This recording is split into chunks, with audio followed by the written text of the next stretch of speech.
You're listening to the Deerfield Public Library Podcast, March 18th, 2021.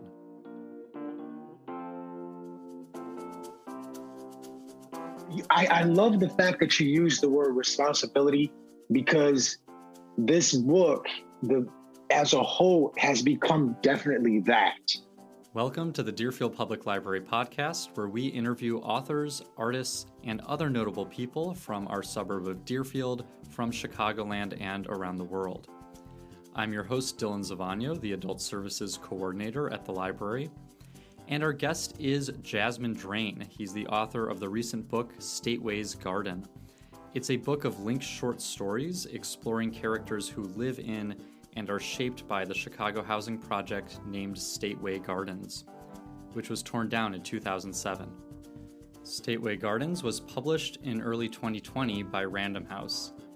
It's Jasmon Drain's debut book, and I will make no secret that I think it's a major addition to the literature of Chicago, and that I think this episode is a really special one.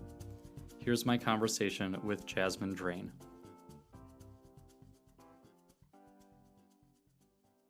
You know, when I first read through these stories, I was just so caught up in the human drama of it. And then the second time I started to see how carefully these are constructed. And now, and I've read some of these 3 or 4 times, and now I'm just left with this really emotional experience with them.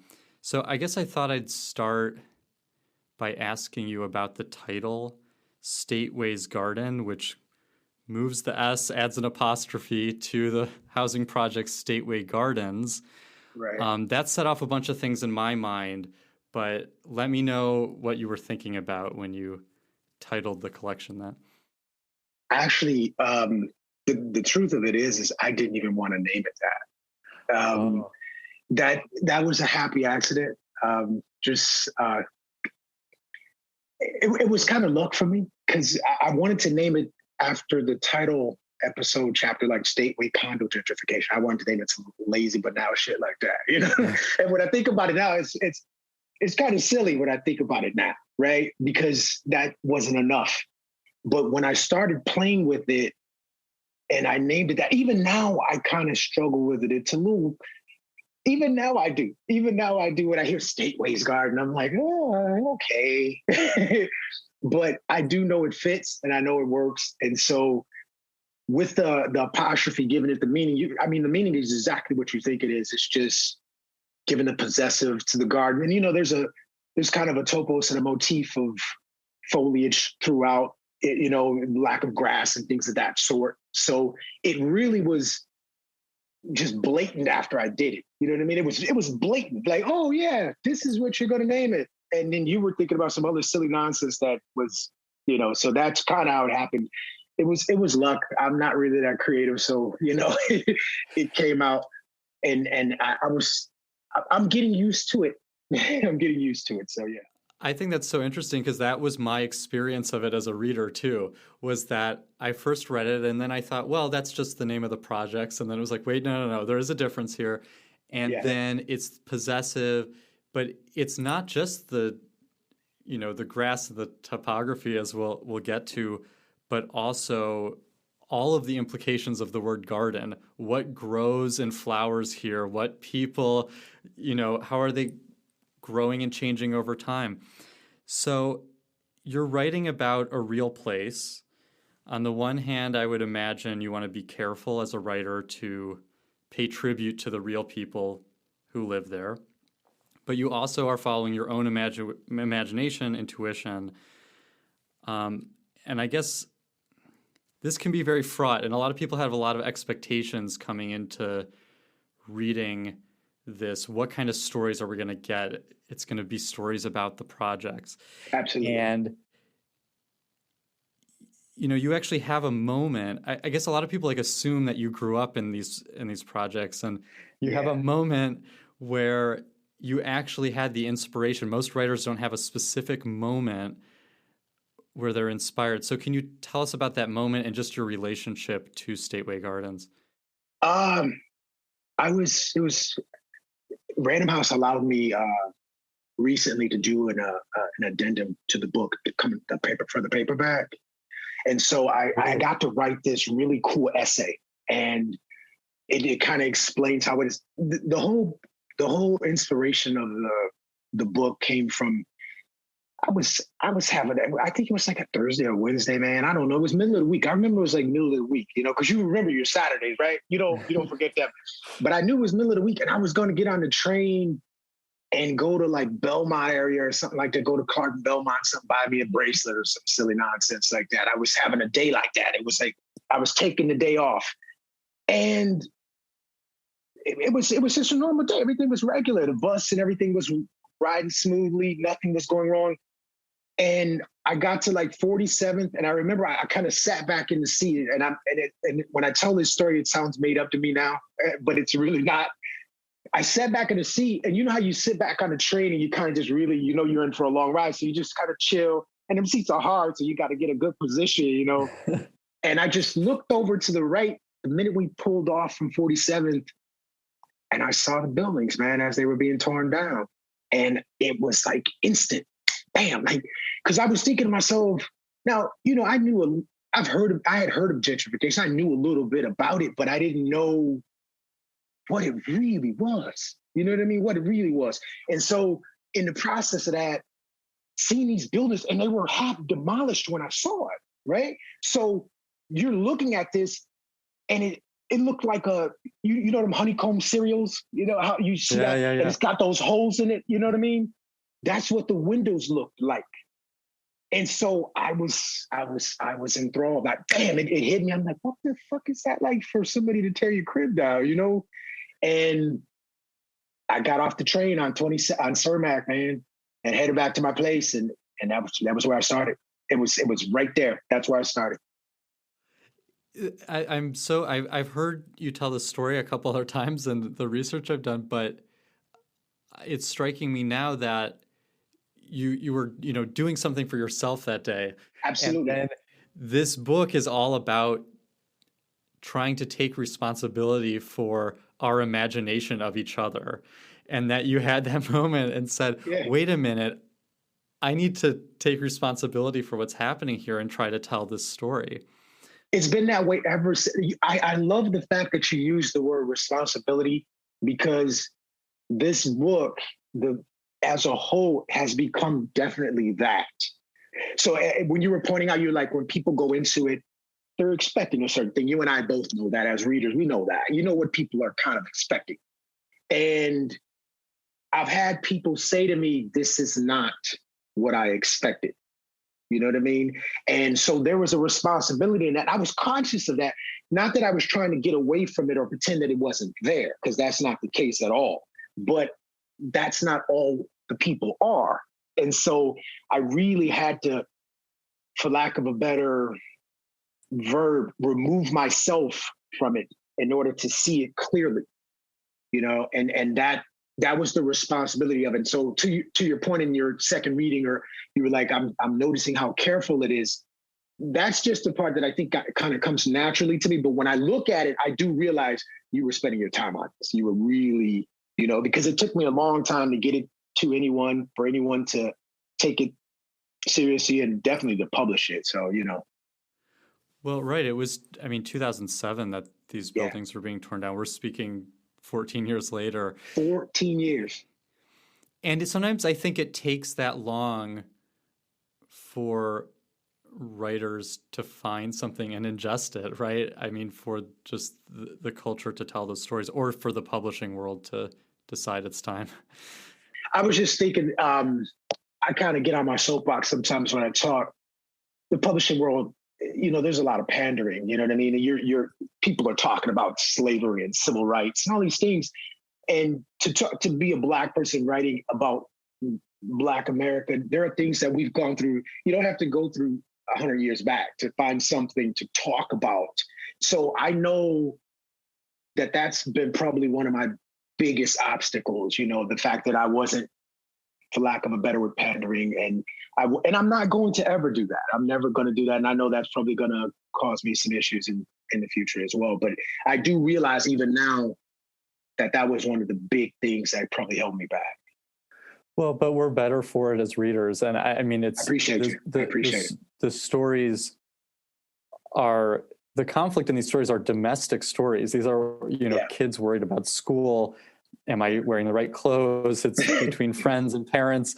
Nervousness between teenage lovers. Absolutely. Adults dating with all the weight of their adult life. So this focuses, not exclusively, but focuses very often on two brothers.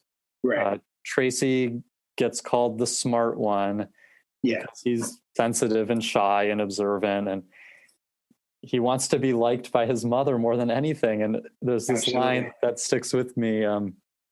He says, "She wasn't the complimenting type.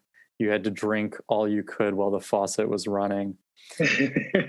And then Jacob, his older brother, he gets called the pretty one, and he's independent. He's smooth with the ladies. And in some ways, he is smarter than Tracey. Yeah, absolutely. I guess just how did these characters come to you? Did they come to you immediately, or did they get shaped over time? Yeah. Tracey he's not the first character. He's actually, I know it's going to be assumed that he was first. Actually, Selene is first. She's the, right? You get it? Yeah. She's the first character. She's the first image. She's the first thing. Because when I first started writing about it, I was writing about them before I knew where they lived. Okay. And she was there like a little bit before that. So she is kind of what I look at as kind of the mother character of the entire work. I know she doesn't get to really, Tracey's the lead and he's the star. And he's kind of, that's where his name is Trace. Trace, it's kind of taking you through a delineation, if you will. Uh-huh. But Selene is in my opinion, readers will be readers, but she is the focus of the work. Tracey just kind of is the angle and how you kind of record it, but she is the center of the work. But to your question, I don't want to divagate too far off your question. Well, wait, but I want to talk about Selene now, because Selene is a character in this chapter who she embodies what so much of the characters do, where she's dating a well-to-do Black man who lives in Lincoln Park on Fullerton Avenue, and she's very ashamed of a lot of things in her life. She's going to keep a lot of her life from him, including that she has 2 children. Right. But she will tell him that before she tells him, I live in the projects. But then she won't even tell him which project. Then she also has some pride in that, right? Like that's why she's the mother of the book, because she has both of those 2 things. She has that pride. I am from this place and I am going to survive the way I know how to. Absolutely. But I'm also going to keep that from other people. Wow. I see you really read this thing, man. I appreciate it, man. I really appreciate how closely you read. Well, but you read it pretty closely, though, because you're really picking out some things that even I, in the midst of writing it, I'm not analyzing, and my writing is not very prescriptive. I kind of let the characters tell me where they're going, and I follow. I just I don't really tell them what to do. And so after it was published, it was the first time I ever was able to really see what was on the page. You know what I mean? I knew it was a book and everything like that, but after it was bound and you have a cover, you're removed. It's not yours anymore because someone else is going to get an interpretation of it. And when that happened, I was able to take a step back and I started to look at it differently. So I'm just saying all that to say I appreciate how closely you're analyzing it, because that's a big deal. I appreciate it a lot. I loved it, and I'm again so glad to talk to you about it. One of the ways that you explore these gardens is to define them by contrasting them with different locations. So you'll have characters, always wanting to leave, trying to leave, getting away for a day, then pulled back by all sorts of circumstances because the borders are policed literally or psychologically. I guess I wanted to have you read a bit, and maybe just reading the first couple pages of Wet Paper Grass might be a way of talking about that contrast. Wet Paper Grass. Eventually, the journey grew to be worth everything to us, and we'd end up on 103rd and Woodlawn at a college that spread across a set of 8 to 10 railroad tracks. Those tracks gave a cheap and fake rural energy to the community college that my cousin Jamil, my brother Jacob, and me dreamed of attending one day. The area by the community college was on the far south side, and we turned a trip into a full day of pleasure. Being raised in Chicago, Stateways Gardens projects exposed us to some things, quite a few different things, none of which involved peaceful car rides along the lake, A-list restaurants on Grand Avenue or Erie Street, or mile-long extensions of grass remind us of Grant Park, which was way downtown. By then, we were probably too serious for that stuff anyway. Jacob and Jamil, who lived in the 12-story building behind ours and had never met his birth mother, would assemble in either 13th or 14th floor halls of our building, bright and early, no matter what, mapping out a plan for our journey. We met there because those 2 floors actually did give the best and most predictable views of the weather, even though they weren't the highest. I'm glad we're going somewhere that has real grass growing, Jamil would say almost every single time we left the buildings. The reason he said that was because no matter how the rain may have flooded streets in spring, green grass was scarce in the projects. It was as invaluable to young Black people as a paper bag stocked to the rim with penny candies, or better than that, a $7 book of food stamps, or even a Chicago Bears starter jacket. Our buildings could be compared to a concrete paved military zone, complete with elevated outposts. From each one, you could look from the ramp porch and see the others. Truth is, the small samples of grass that littered the landscape we walked resembled patterns of zebra stripes. Just look at that. It doesn't even feel the same as real grass, Jamil continued. Although his face was gentle for a 13-year-old, no hair anywhere, his mouth was large, teeth always hidden by dark lips protruding like he was practicing for cigars he planned to smoke one day. What the hell does real grass feel like?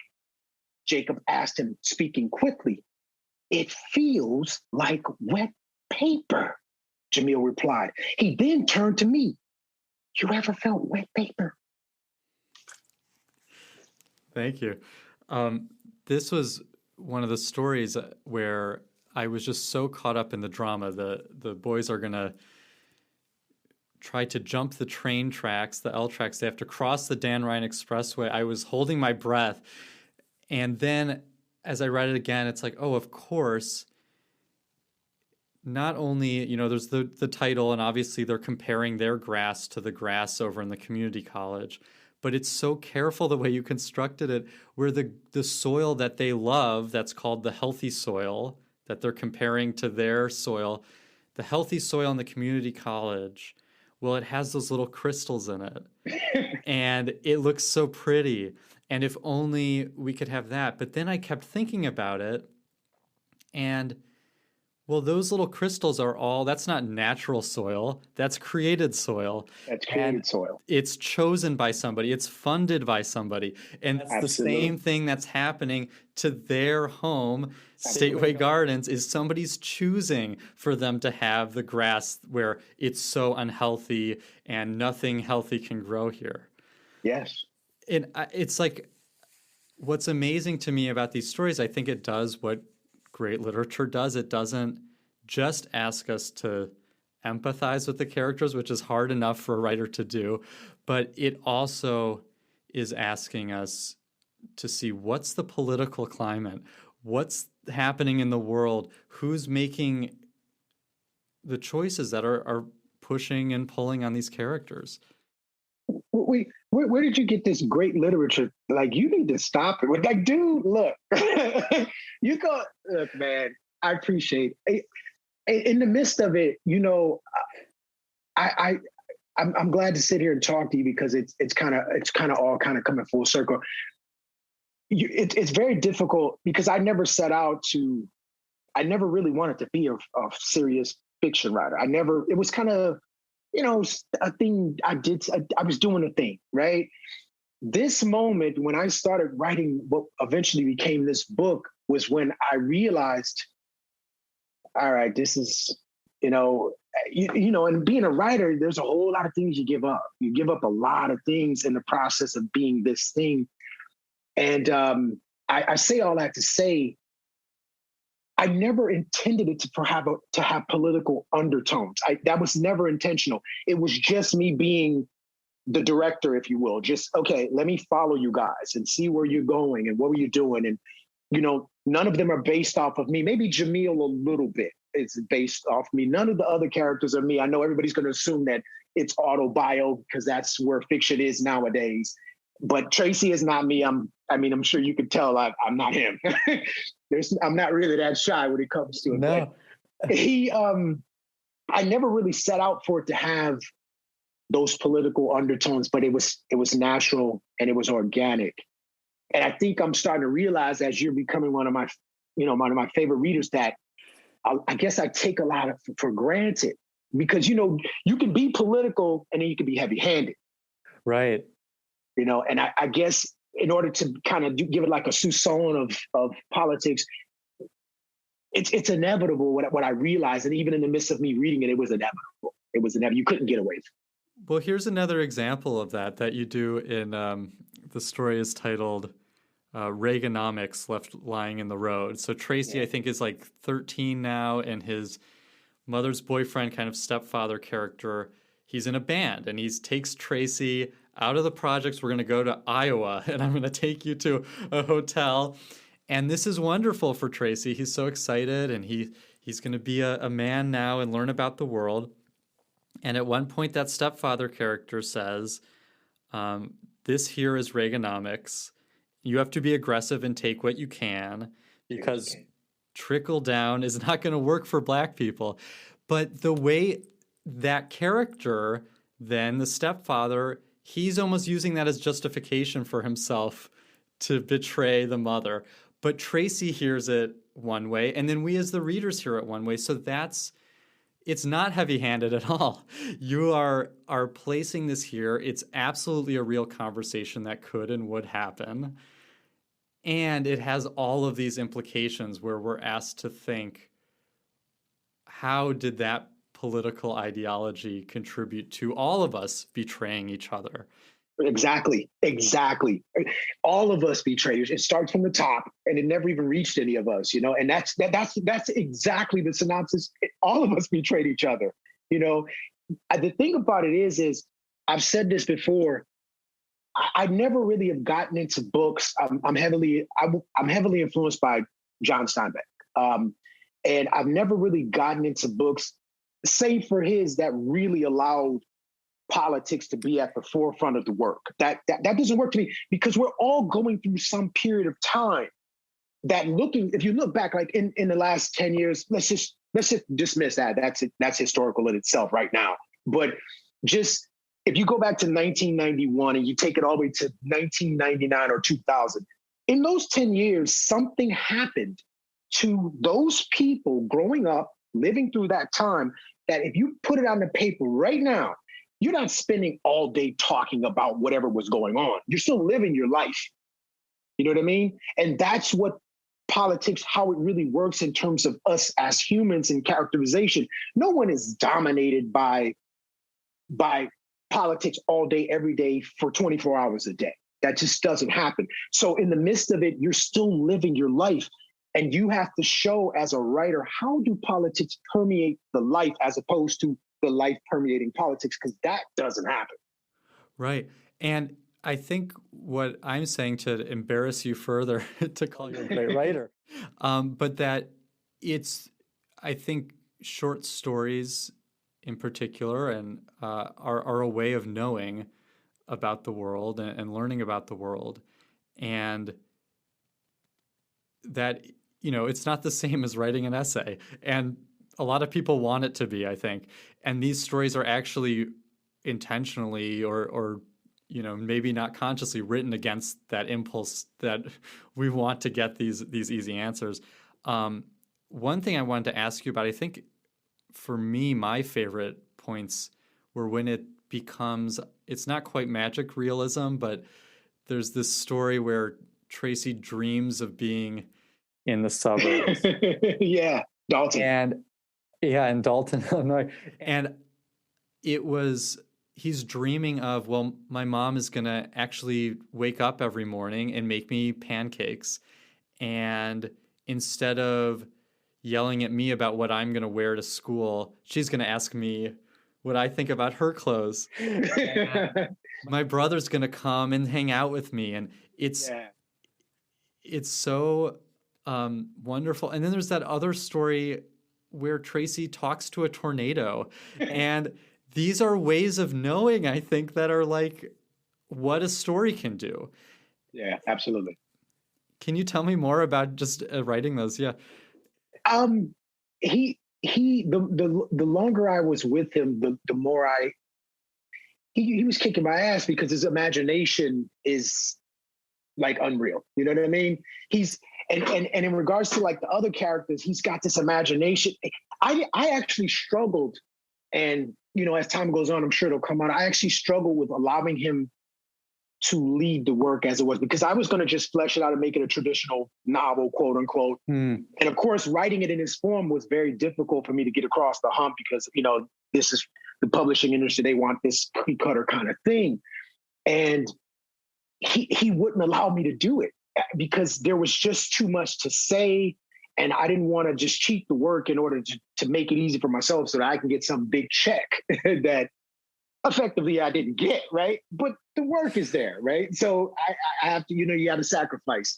To your question, a lot of the time, the ideas about how he was being placed were his own. I can't really take a lot of credit for, because I don't really remember a lot of it. I remember Tornado Mode. Yeah, I do. I do remember that.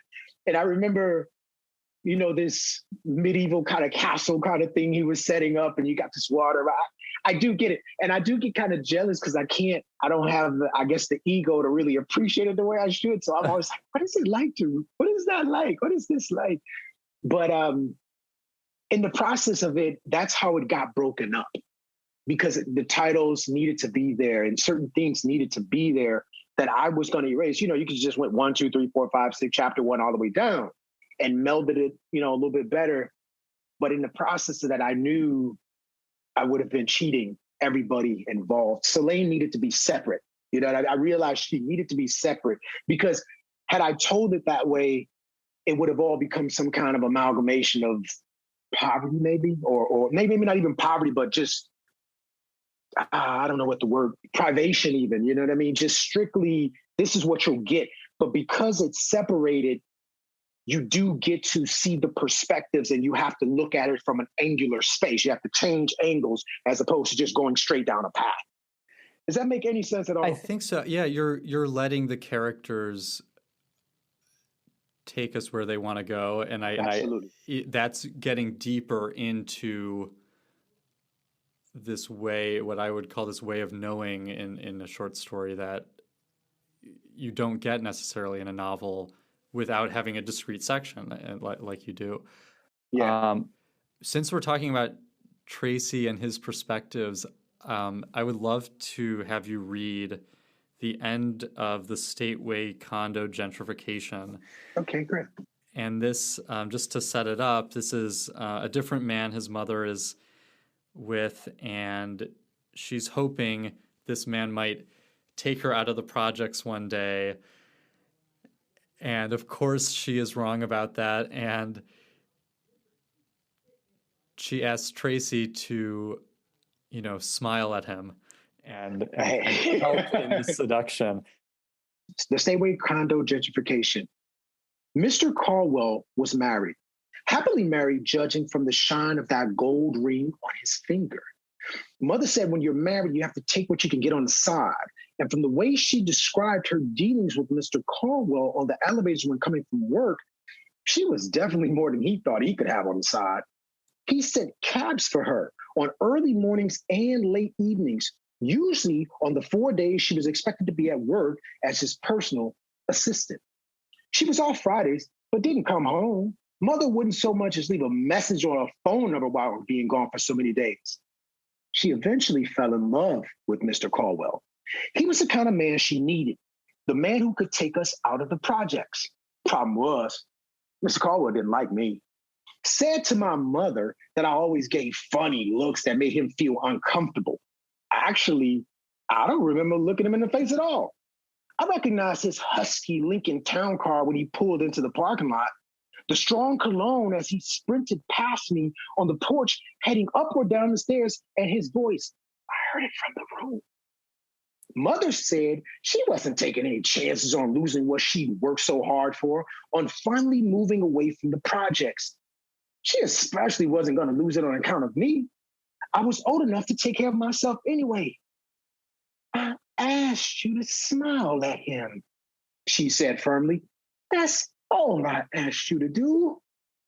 I assumed that by looking away, when he came to our apartment, not noticing the $5 he threw at my feet or the wrapper from the rubber dangling from his suit jacket's pocket, that I was smiling at him. He stopped coming to our house on those late night visits, and Mother came home less. It didn't stop me from checking the mail looking for the letter. But from what she explained, whenever she showed up to grab clothing and ask about the letter, he found her a nice apartment downtown on Roosevelt Road, next to Lakeshore Drive. It had expensive furniture and couches with well-designed pillows and no crates underneath. They went to dinner on nights he visited her there. Since Mr. Caldwell took care of Mother and her new apartment, she made sure I was nowhere around. I didn't smile enough, so I wasn't allowed to know the address. Probably would have stopped by with Kev when we did our thing in that area. Mother explained that she needed me at home anyway. I was to continue checking the mail and know exactly what day we'd be able to move. We moved before they tore down our buildings and took my views of Chinatown and Comiskey, of Lake Michigan and Minnesota to make new condos before they got the chance to stick us in the suburb we never wanted to go to. Because there was only one exit. Now, this story has earlier Tracey looking at these views from his housing project, and he says, well, these are actually the same views that the millionaires have. Yeah. And actually, he's appreciating them probably more than any millionaire is. And he's looking at the lake and he's saying, well, the lake is actually the color brown, and brown is actually the best color. And he is keeping all of these, what do you call it? Impressions, his own perspective. He's holding it so tight that even though there's only one ending to this story, he knows that the buildings are coming down, this view is going to be taken away. He's going to hold on to those. And I know you say you're not like Tracey, but I imagine Tracey becoming a writer or somebody at least who keeps those memories up. But then we do learn that he becomes a Marine. So yeah, a Marine. He becomes a Marine. Even in reading that, I was thinking that I think that was one of the first ones where I kind of let him kind of run free. You know what I mean? Like, because he could run free. When I was working on him and some of the episodes of his voice, and he would run free, and the next thing I knew, I'd be talking about all these other things that weren't focused. But that's the one where I truly think it really kind of espouses who he is. You know, this great view. You know, he can see things from a distance that others. And to your point, he appreciates these $1 million views more than any millionaire would. More than any millionaire would, because he's not entitled to them. He doesn't have that entitlement. He looks at, these are his riches. You know, this is his version of riches, and he doesn't have the entitlement to it. And I think in that process, he's realizing how, because, you know, Stateways are 35th and, you know, in state. I mean, how many miles are we away from the Gold Coast? You're right there. You know, you're 10 minutes. We drive down State Street. I think at that moment, he's realizing that. And that's where the freedom of that came from. And I had to let him kind of do his thing with that when I had to. Wow. And just letting him appreciate, it's almost more precious, those impressions, because he knows that they could be taken away at any moment. Right. Yeah, because he doesn't know that they're going yet. He just, it's been hinted by his mother, like, they're going to take this stuff.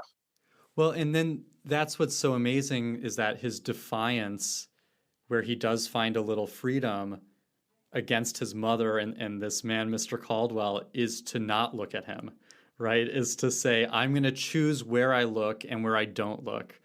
And I'm going to hold on to that. And that is what I think makes him really the hero of this book, is that has that inner resistance, something like that. No, that's fair. I never thought about it that way. If you would have said, if somebody would have said that to me in a conversation an hour ago, he's the hero, I might have took a little bit of umbrage with that, right? I might have been like, but now that you explain it, I'm rolling with you. I'm rolling with you. Yeah, okay. I see it. No, I see it. I'm not asshole. I can see it from a perspective, and the way you broke that down. No, you're right. I guess that's true. I guess it's true. He is the hero of the work. And would Jacob be the villain then? I don't know. Yeah, Jacob is, because Jacob is less resistant, right? He keeps getting pulled back into the projects and he doesn't have a critical perspective. He just wants to keep getting he back. embraces it. He embraces it. To the point of, cheating on his wife with his girlfriend from the projects. I mean, yeah. That's how much this is embedded. I have to ask you about the ending. It has this epilogue from the perspective of the buildings themselves. And I have to know if you had a model for this, where this came from. It was almost like, oh, you came to this book wanting to get the perspective of Stateway Gardens? Well, here's the perspective. I love you, dude. I appreciate you. You know what? I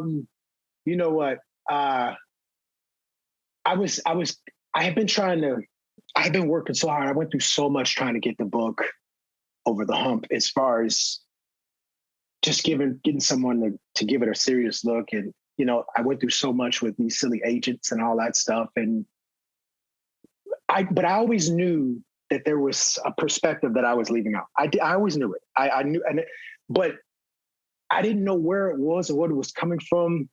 And one day I think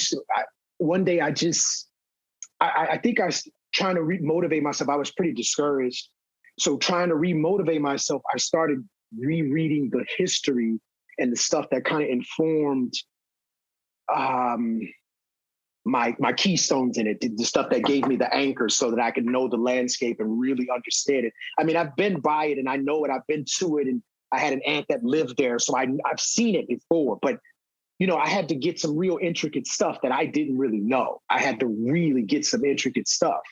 And in doing that and doing all this research and all that, it was just coming that there had to be another perspective. And if you ask me where it came from, I'm going to tell you, I have no clue. I remember when I first started working on it, because I was going to kind of do an essay. Like just straight. And there just was this moment. And the character started talking, and we got a battle of segregation out of it. We got a battle of segregation. And even now, that's still the work that and shifts that I'm most like, where the hell did this come from? I don't see where this came from, Wow. But still, yeah. Can we have you read just a little bit from the epilogue? Absolutely. Epilogue, the battle of segregation. Hey, don't front when I ask this, because I know you remember Mayor Daley. No, not that one. The first one. Yeah, it's mostly his fault. He's the person decided it best to keep everyone segregated and separate. If you think about it, the two words are similar enough. Keep the unwanted people away from the quiet, clean, calm neighborhoods. Keep Chicago from emulating those riots of Detroit and DC. And there it began, the battle, the political back and forth concerning attempts at mixing the poor.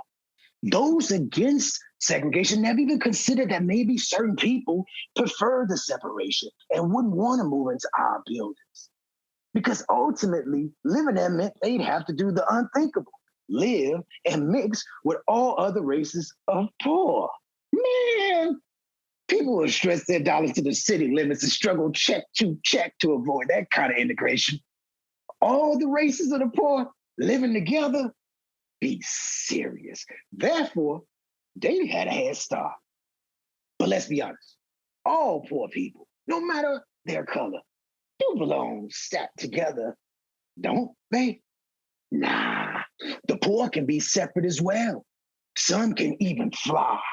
Those people glided south in hatchback Fords with mismatched tires and invisible hubcaps, headed for the altitude of Chicago's heights and its stagers, or maybe the hills of country clubs and lands of high that were way out and made with forests and parks. Wish we could have gone, yet here we were. Nobody with any resources during the early 60s wanted to live close to downtown anyway. There was nothing but traffic and people commuting back and forth with taxi horns popping in here and there for pause. So put them there, Daley said. Yeah, we'd say on State, line up in a great wall creating reservations of segregation, of separation no one could destroy. Put them there. After a while, we began to look at it as an honor. We'd have a people of spirit living within. There'd be big plots of land, open space with no inconsistencies, maybe grass green enough for children to play on, and swings with fresh chains connected to bright yellow, blue, and red rubber seats everyone would find comfortable. Our apartments were to be laid out in 2 and 3 bedrooms with solidified walls residents couldn't possibly nail a picture to. They would have large kitchens, displaying tables for eating bowls of white rice without butter or salt. And on good days, smoked ham hocks with black-eyed peas. We'd have the tenants nobody wanted and welcome them because we did. We'd use our elevators grand enough to carry 2 couches and 3 love seats and even fit a queen-size mattress if you folded it like a slice of bread. Sure, the space between apartments would be minimal. Noise could pose an issue. Privacy would certainly be at a premium. But we'd all be safe from insults and attacks. A space of their own. Finally, a space of our own. Jimmy Baldwin had the audacity to call us hideous and colorless and bleak and revolting. Said we were cheerless like a prison. Maybe he was right, but maybe not. We'd have block parties in the middle of the courtyard with 75-foot welcome banners stretching from building to building. There'd always be barbecue short ribs and fried chicken wings dipped in hot sauce and even the knee-high soda pop everyone loves. The music could be loud and residents' kids would smile easily. Parents might share gossip and laugh at each other. Men of any age might shoot dice at first chance against the handicapped person's incline ramp yelling, "Point is 10 or 4. And when police drove through our parking lots, they'd not flash their lights. That doesn't sound so bleak. We became part of one another over time, inseparable. We became known for one another. No matter what happened from that point or who built replicas, our statewide buildings in Chicago would be the model of an urban future. The wind slowly began blowing north, though. I just am amazed by this. It's so comfortable with, I think, like a lot of this book, things that might seem like opposites, loving the place you're from and hating the place you're from. Yeah. And, you know, in that section, is it history or is it fiction? There's all of these layers and layers of irony, but it's also telling us real facts about how these places got created and the kind of logic that continues today to justify segregation. Yeah. Even in the midst of reading that, I let somebody read it some time back and before it was published and everything. And I think there was a little bit of a resentment there because they read it and he wanted to be a writer too. And he was telling me it was really preachy, right? And I was thinking to myself, I think it's everything but that, right? I was really thinking that because if anybody studies the work that I do or whatever, you know that I'm really conscious of that. I'm really conscious, especially writing about contemporary Black people, you kind of can slip off into that, right? And I say all that to say, even in looking at it, I do not I realize I don't know how I managed to slip that stuff in there. Because it took such a delicate hand. But this was one of the easiest ones that I did. It was one of the easiest ones that I did. But looking at it now, I'm thinking it looks difficult. Even just in listening to it, it looks difficult. Because, you're having to really walk the proverbial tightrope, and even thinking about it now, I actually had quite a bit of fun doing it too. I did. Yeah. Well, and maybe it's that because you had spent so many years with just the characters and dealing with the people as characters, then when you approach the history, you're not approaching it in a top-down way. You're saying, well, let's make the history itself a character and see what it says. Because it is. Right. Because it is. And that's the image. And to back in the early part of the interview, that's the image that I had in mind when I was writing it. The very first image that, was the genesis or the taproot to even doing the work itself. That's the image. That's what I saw. That's the building in itself. Well, in themselves. That's what I'm looking at. And that's the perspective that's there. So I went all those years in order to come back to the original thought. Right. That's I think that's how it works. I just think anyone who cares about Chicago, about literature, should read this book, and you don't have to take my word for it. Sandra Cisneros says, "I bow to this writer in gratitude." Yeah, that's my mom. That's my girl. That's my girl. She's my literary mother. I've learned quite a bit from her over the years. I have. Did you take classes with her or know her? Or? No. I actually met her before the book was published. Still to this day, the greatest day of my life. I was able to meet her. She did a reading through Degrees of Separation. Someone knew her that knew her that knew her. And I wrote this pretty letter to her. I'm never thinking I'm going to get Sandra Cisneros to put her name on my book. Like, come on, I'm nobody, right? And so I took a shot in the dark. They told me, well, you could write her a letter and we'll hand it through the chain of people and we'll see if it gets to her. Well, she decided to do it. And, I'm biting my nails because I'm thinking she's going to destroy this book. She's like, this is terrible. This is it. And she loves it. And she's my biggest, she's got pictures where she's, holding up my book and stuff. And we talk quite often. We talk often. We've become rather, I guess, close, I would say. Yeah. That's amazing. Well, I mean, I think she must have recognized something of what she was doing in your work. Yeah. She's her and Sherman Alexie. Those are my influences early on. Sherman Alexie, Sandra Cisneros, Steinbeck, Morrison. Donald Goins was very big for me. That's very big. And that's pretty much the amalgamation of who I am. And I always kind of look at it and think, I wonder, can you see that? If I don't tell you, and you don't see Sandra Cisneros on the front cover, who would you think? Like, who would you say, who's this guy influenced by? And I always wonder, is it because I have so many and they're all disparate and discrete? Does it give me a little bit more of a maybe versatility or something like that, as far as how the work is portrayed. So yeah. Well, you're always, as we've been talking about, you're always dealing with those expectations that people have of the assumptions of what you're trying to do, or assuming what the writing's going to be like. Can you just tell me what you're working on next, or if there's anything I can expect? Dylan, I'm not working on anything, man. Yeah.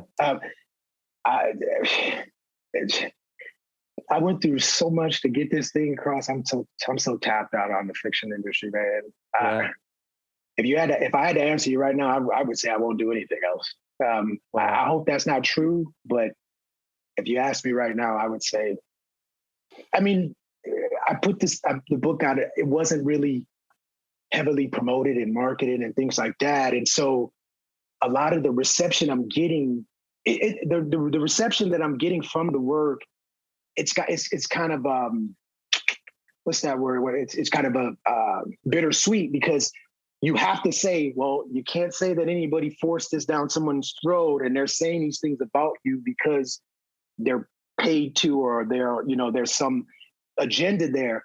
And so that's really like, that's why when you were sending me your emails, it really was affecting me, because I'm like, wow, is it really? And I was being genuine when I was responding to you. I wasn't just talking. But that's kind of helping me out. I will admit, I'm meeting a lot of people, and it's kind of giving me a different perspective on it, as opposed to what it's like I'm looking left for all the things that I expected would happen. And I'm being broadsided. Everything's coming from the right. I'm in London looking for my traffic to come from this way, but they drive on the other side of the road there. And so it's all coming from the other way. And as I'm trying to cross the street, there are people going, boom. And so I hope I do, man. I hope I do. But not right now. Yeah. Not right now. Yeah. Well, I mean, thank you for sharing that with me. And I just think that, as we were talking about at the beginning, this is a book that took 14 years to come out. 14 years. And it takes a long time, not just to write, but also to feel about and live with life and whatever writing and characters coming out of that. Absolutely. I mean, I could do what everyone else is doing and go appropriate some topic from 1955 or something like that. That'd be easy, or that's pretty easy to do. And you get on the bestsellers list for doing that. You get on the bestsellers list for doing that. But that's just not who I am. As much as I actually do have something that, I just don't have whatever it would take for me to go in, because of course I remember how much I had to spend time with this. It was really like, I always think to myself, and I'll always say, that's my whole youth right there. Like my youth. And I'm looking back at it being middle-aged now. It's got to give you something back at some point, something, even if it's just people like Dylan. How do you say your last name, dude? Zavagno. It's Italian. Zavagno. Yeah. And so I figured that, right? So when you meet people like Dylan Zavagno, I'm receiving back, and I'm not saying that to just talk. I really appreciate it. And those little moments do make me say, maybe. You know what I mean? Maybe. If there's anything else I can do to get you to write more. You're doing enough. I appreciate it. I promise if anything happens, I don't care what it takes, you better believe I'll sit down and I'll give it a shot. I promise. I promise. That's my promise to you. All right. Thank you so much. I'm just absolutely thrilled with this conversation. And me too, man. I appreciate it. It's just wonderful. I appreciate it.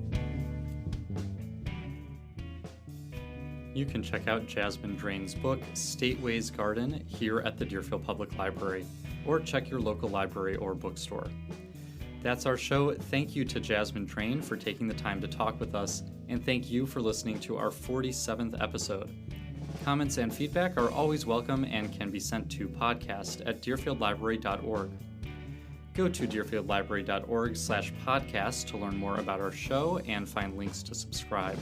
You can also follow the library on Twitter, Facebook, Instagram, or check out our YouTube channel. Links are on our website or in our show notes. We'll be back next month. Thanks for listening.